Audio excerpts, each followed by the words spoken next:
Cool, hey guys, hope you've had a good start to the week so far, and we pray you have a blessed full week, an abundant week. We spoke, when I say we, Hannah, she spoke on Sunday, and I'm just doing this because I'm in the office. Hannah spoke on John 10:10.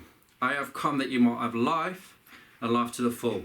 But it's really good because Hannah kind of gave the context of that verse, and oftentimes we take a verse and we just take one verse without understanding the context. So a lot of people have said, this means that we're going to be, abundantly blessed, materialistic. This is how people kind of misjudge that verse. But Hannah explained the whole concept of the shepherd and the sheep. And she gave us a picture which was really good. I think it was a really good way to visualize what Jesus is saying. So in those days when you're a shepherd, you'd have a sheep pen, which was, I'm not going to try and draw it 3D, which is basically a circle with a gap. And the sheep, they would be ushered into the pen, and there wasn't a gate there was just a gap.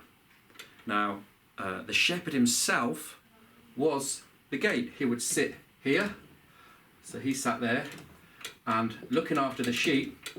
So literally, for a sheep to escape the pen, the sheep would have to go over the shepherd, and the shepherd's going to realise there's a sheep missing because it's going to hurt when it's trampling over him. Or for a wolf, or something nasty, to get into the sheep pen, it's going to have to get in through the shepherd, who's going to be having swords and slings and sticks and stones and all these kind of things to protect the sheep.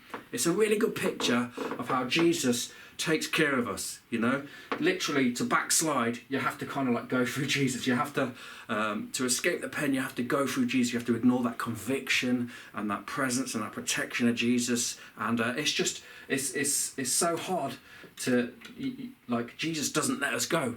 And in the same way, you don't have to fear darkness or the enemy or Satan or death or hell. It can't get through Jesus. A really, really good picture. And as well, he said, sometimes when we're let out to pasture, we might wander off. We might try and, we might get distracted by this or that, or these kind of sins that are going on, or these things that are taking the place that God should have. But Jesus, he finds us, he brings us back to the pen. And the encouragement from Hannah was this, if you are distracted right now, if you are grazing over here when you shouldn't be, it's just to come back, hear the voice of Jesus. He's calling you. We know his voice. We hear his voice. We understand it and we recognize it. Just stay close to Jesus. Wherever Jesus is, that's where you are. And just stay protected and know that you are in his pen and he protects you and he loves you. So what a great kind of message on the fullness of life. And so we spoke this morning together as a team about that abundant life, that glorious riches which God has for us and how it overflows. And again, we had this picture at the end of the glass, and how the water was just kept pouring and overflowing from that glass. And that's the kind of life that God has for us. It overflows and you see it outwardly. Other people can see it. In other words, when you're at work, you're the person who's full of joy and peace, even when the whole world seems to be going wrong and everything's going mad and chaotic. But there is a peace we can't explain. There is a joy. There is with your giftings, maybe it's hospitality or service or encouraging. These things are always seen and evident when you're overflowed with that abundant life of Jesus.